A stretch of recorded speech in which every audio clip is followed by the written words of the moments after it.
Alright, well, haven't had a video in a couple days, so figured I'd video doing this real quick. I finally got the stuff around to go through and service the engine on this thing, so I got the oil draining right now. And while I'm doing that, I'm going to go ahead and get the fuel filter swapped out. So luckily Napa had everything on the shelf. Apparently there's nothing off the wall about this like there is in the 7300. So yeah, go ahead and get you set over there and get at it. So first things first, I went down to the tank and closed the shut-off valve to keep the fuel from siphoning back while you got the air open to it.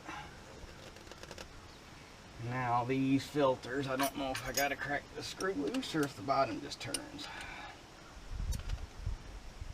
Or are these bleeding? Nope, those are the bolts that hold it.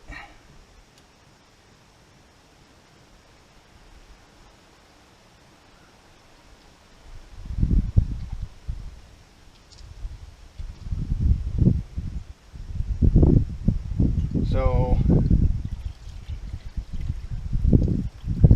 last Saturday, this is nice and clean.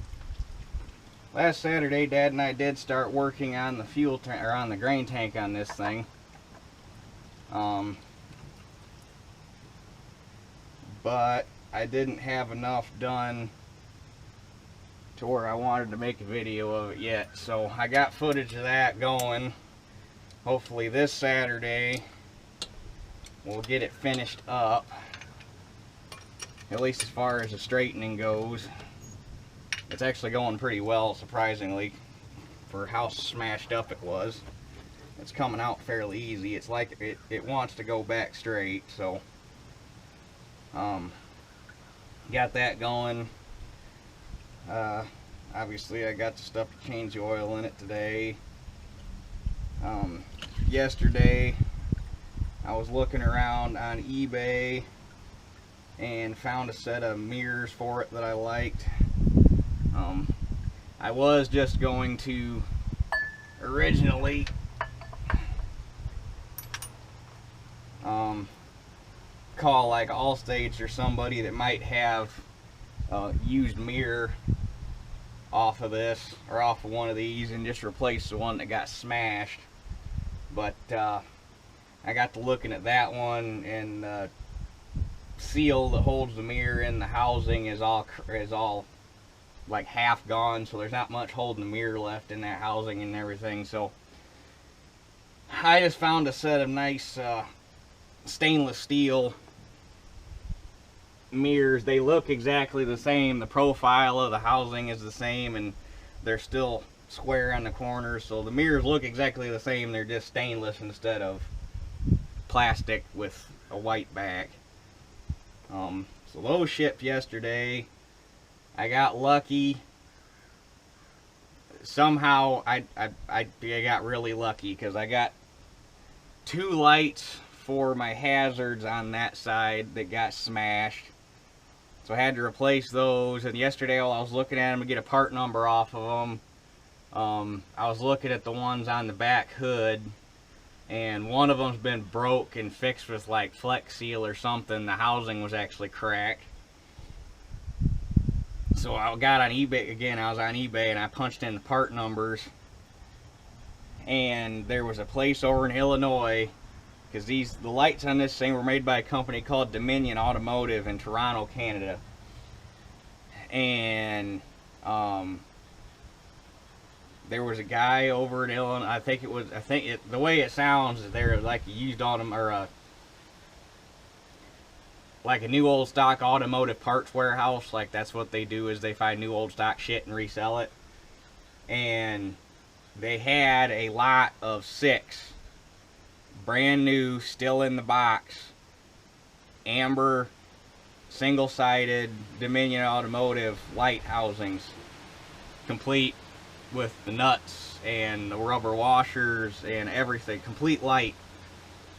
6 of them for 75 bucks, brand spanking new in the box. So I bought them. The only difference is the ones that were on this were white and these ones are black. But I figured I'm getting 6 of them. This combine's got 6 lights on it. The two on the very back are already black. The only white ones are the 2 on front and the 2 on either side of the grain tank. I'm just going to change all 6, make them all black. They will all be brand spanking new lights, because the 2 white ones on the other side, the housing's getting brittle from being sun-baked. So, yeah, it's getting 6 brand new vintage Dominion Automotive lights, like what belong on it, except they're black housings, not white housings. So that worked out pretty good. Alright, went down and washed the housings out. I got my filters all opened up and stuff here, so obviously, as you can probably tell by the lighting, I'm working on this in the morning. I'm working second shift right now. We just started taking seed corn off. See, today's Wednesday, so we just started. They started picking Sunday afternoon, so that we had trucks ready to start dumping corn Monday morning. And we'll be going full bore. Well, they pick 6 days a week, and I'm running sheller, and we shell 7 days a week, but we're only allowed to work 6 days a week and no more than 14 hours a day. So we got 3 operators, and then that way we always have 2 operators, and then each of us has to take 1 day off a week, and my day is Saturday. So although they made it sound like we were getting this whole next weekend off, I don't know if that's true or not. I'd have it confirmed yet. Be nice if we did, because that means I could probably just about get this thing licked, except for straightening out the sheet metal, which would only take a day or 2.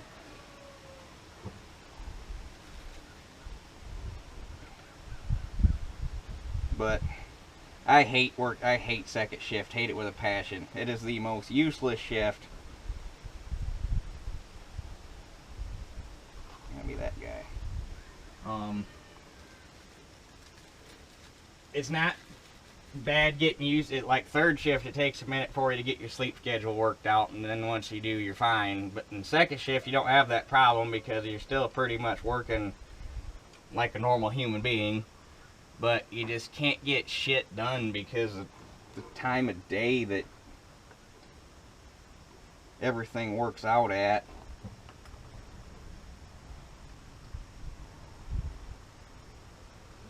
So I gotta leave here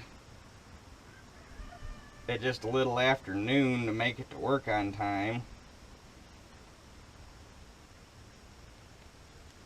And this time of year, by noon, the dew is just starting to burn off, so can't mow the yard. Can't really.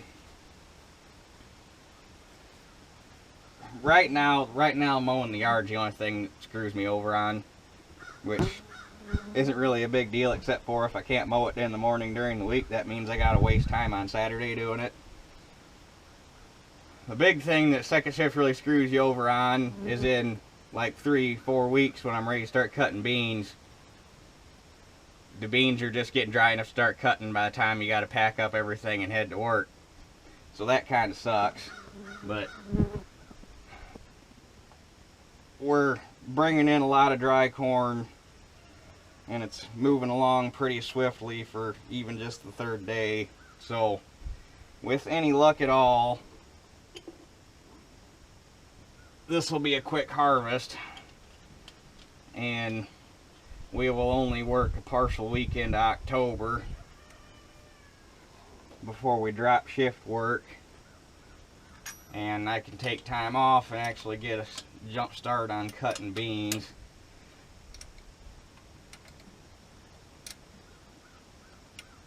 His dad can cut them, but it still sucks because he'd have to do everything by himself, and trying to do everything by yourself kind of just sucks. So that's my take on second shift. I hate it. First and third, I'll work either one of them, won't bitch at all. I fucking hate second shift. Somehow I got lucky, and this is actually only the 2nd time I've had to work it since I started there. And the first time I worked it, I learned that I hated second shift. Specifically for what I just told you. We got done with harvest, and it just so happened that I ended up having to work second shift. Actually, I worked it all through October, so Dad, I think if I remember right, that year Dad cut all my beans for me because I was never home. Well, it was the year that I busted the final drive on the 525. I got a video of that, so I fixed the final drive in the morning before I went to work. And I think Dad finished cutting that field later that afternoon. So,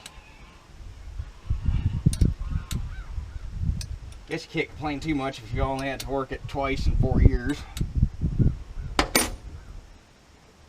Okay.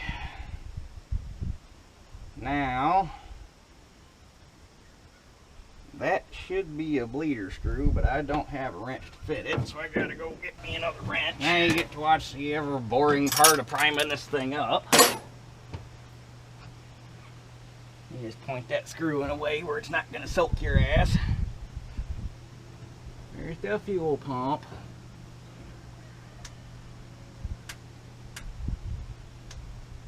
Oh, apparently it stopped right on the cam lobe.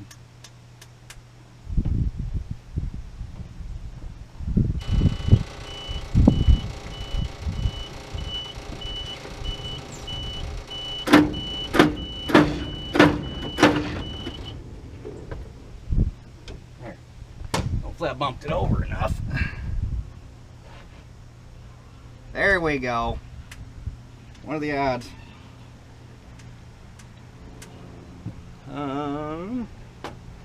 Need a rag right here.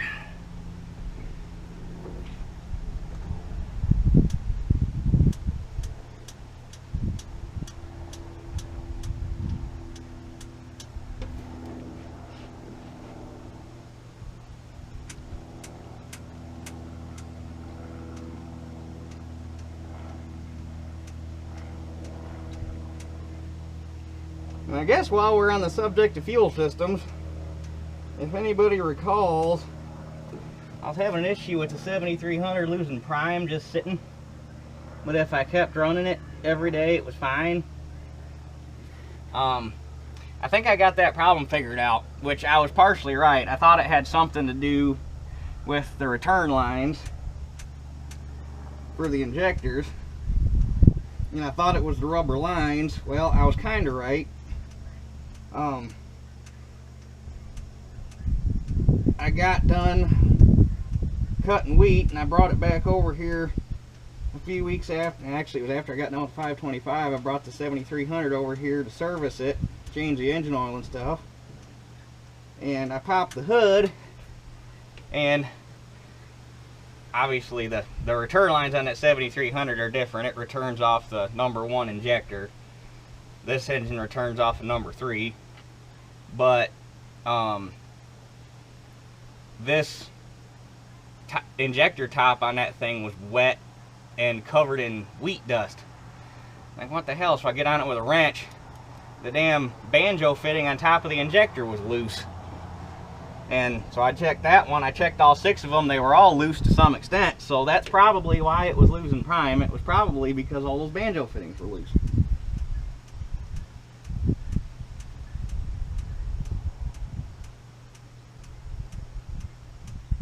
Which I guess doesn't necessarily surprise me that they're loose, because that Perkins and that thing just kind of shakes and rattles and rolls.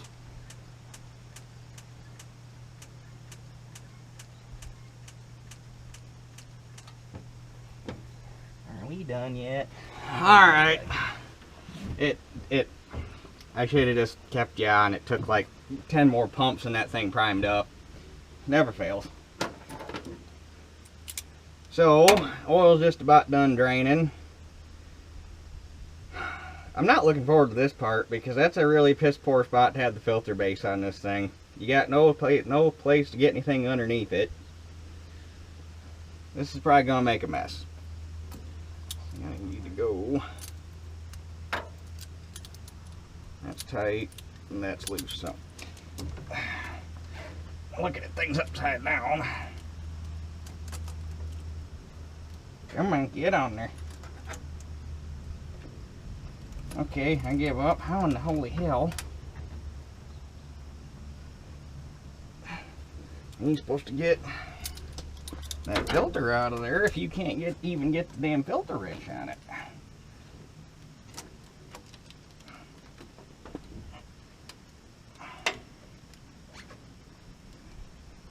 Well, this is going to be frustrating.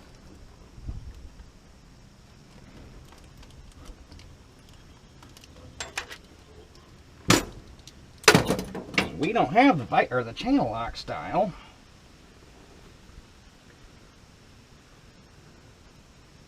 I get.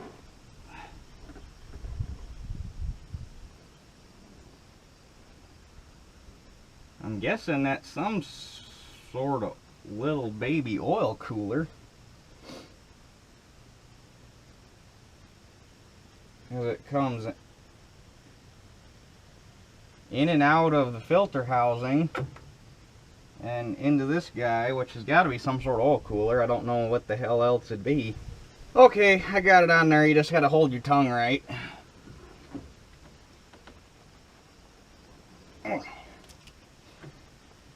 At least it's not stuck, because the date on the filter is 2016, so it's been on there for 4 years. Actually, what's the month? 12/6/16, so it's been on since December of 16. But now the shitty part is it's gonna suck to get this wrench back off.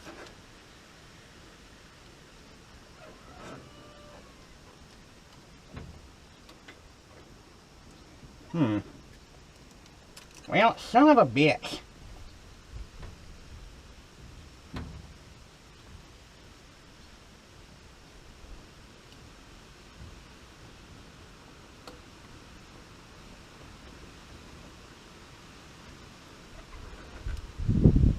Yep, that hose is really going to screw me that bad, and now it's leaking oil. Well, I guess this is all the further we can go because Napa gave me the wrong fucking oil filter.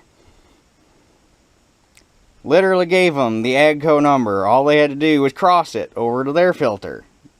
Not even close. It's like 1.5 inches shorter, and the threads are too big. I think that's a 5/8, and they gave me a 3/4.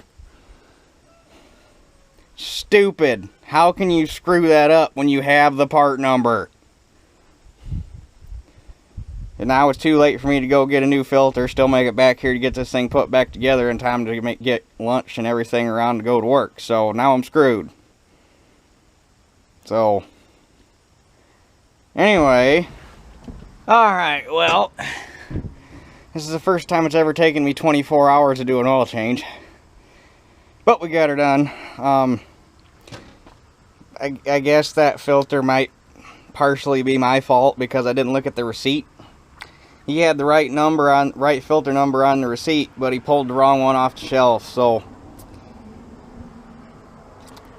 I don't know. Take that how you will. I should have checked the receipt, but you like to think that you pulled the right shit off the shelf and you doubled that. I don't know. Anyhow, got the right filter this morning. It's on. Just got done blowing out the air filter. I did learn one thing about this. I'm going to get a couple gaskets and take the oil fill cap and move it down here, because somebody at Perkins was using their noggin and they gave you 3 spots in that tappet cover to put that fill cap depending on the application of the engine. Some dumbass at White had their head up their ass and put it clear up against the cab underneath the choke or underneath the fuel shutoff cable, so it's just terrible. It needs to be down here where there's nothing in the way. So easy enough fix. 4 bolts, you flip that or take that cover, put it there, take the cap, put it there, and you're good to go. But need the gaskets to do it. So anyhow, should be good to fire it.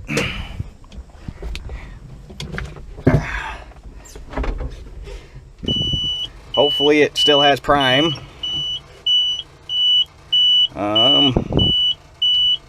Nothing to it but to do it.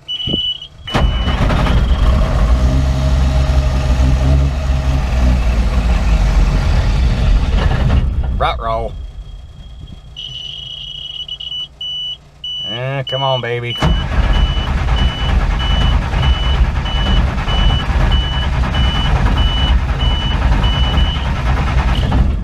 Damn it.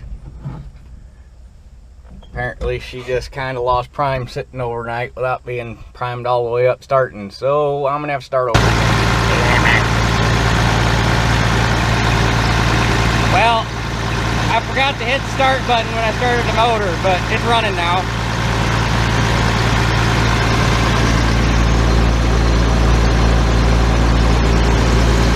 Don't think you've seen the rotary screen go roundy round yet.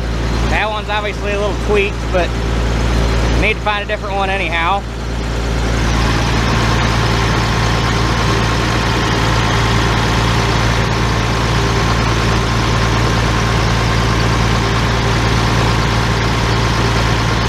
Oh yeah, there's that. Alright, well, I'm gonna let that sit there and idle for a little bit and charge the batteries back up, trying to start it. And I figured I'd end on these. These are the lights I was talking about earlier in the video. They actually showed up last night, which was a lot faster than I thought they would. It's kind of neat though. They actually put the date of manufacturer on the box. There's a bunch of them that are 3rd of June in 94. That one's the 12th of May in 94, and this one doesn't actually have it, but this one I'm assuming is older, judging by the print on the box. But, well, I guess I just take that one out. Made in Canada. Dominion Automotive. But they are exactly the same.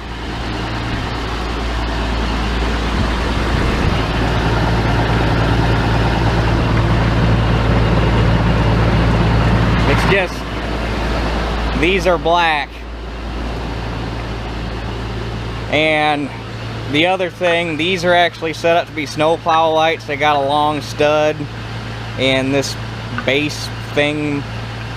I think what I'm gonna do is take it apart, pull the wires out, cut the stud off the same length as those, and because I don't want to use that piece. But other than that, and the other thing I'm going to do is all the lights on those are single face. There's the 2 that were on the front corners face forward, then there's 2 on the top of the grain tank that face back, and 2 on the rear hood that face back. And since I'm switching all 6 lights, and I'm going to have a spare lens out of this one and the one that's already on the top corner of the tank on this side, all they did to make these single face was they made a solid black cover for the back half. I'm gonna take 2 of the 2 that go on top of the tank and make them dual face. That way I got 4 facing forward and 4 facing backward to make it a little more visible. Unfortunately, the auger, when it's folded up, kind of blocks. Well, actually, no, it don't neither. You will be able to see that one. I'll just face it straight forward, straight back. And, well, that one will be blocked by the rotary screen, but you'll be able to see the glow from the front, and it'll give a profile outline of the combine in the dark. So the more lights, the better. But it'll work out good because the lenses off of my white lights will fit the back of these, and all 6 lights will match. And I'm fixing a vintage Canadian combine with vintage Canadian lights, so a nice little head nod to all my guys that are watching from up in Canuckistan. But anyway, I just thought it was kind of neat. They're all still in the original box and everything. Made in Canada. Unfortunately, the Canadian government's just as corrupt as our government, and they've pretty much wiped out all the Canadian industry like our government's managed to wipe out all of our industry. So kind of sucks you guys don't build shit like you used to, like we used to build shit like we used to. But maybe one day we'll get back to that point. Hopefully sooner rather than later. But anyway, I guess that's it for this one. We'll catch y'all on the next one.